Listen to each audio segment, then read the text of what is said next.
Hi friends, welcome to the లాట్ అల్లార్ YouTube channel. ఇప్పుడు నేను మీకు చెప్పబోయే టాపిక్ ఏంటంటే, కోర్టులో చాలామంది సివిల్ దావాలు వేస్తూ ఉంటారు క్లయింట్లు.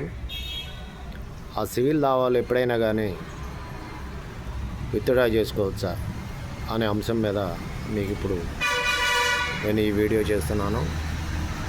సివిల్ దావాలు అనేవి ఫైల్ చేసిన తర్వాత ఏ కోర్టులోనైనా కానీ ఏ స్టేజ్లోనైనా కానీ క్లయింట్ దావా అనేది విత్డ్రా చేసుకోవచ్చు. ఆర్డర్ 23 రూల్ 1 ప్రకారం సిపిసి ప్రకారం కోర్టులో వేసిన క్లయింట్ని ఏ స్టేజ్లో అయినా మీరు విత్డ్రా చేసుకోవచ్చు అని సిపిసి ఆర్డర్ 23 రూల్ 1 చెప్తుంది. అంచేత చాలామందికి కోర్టులో క్లయింట్ ఫైల్ చేసిన తర్వాత దాన్ని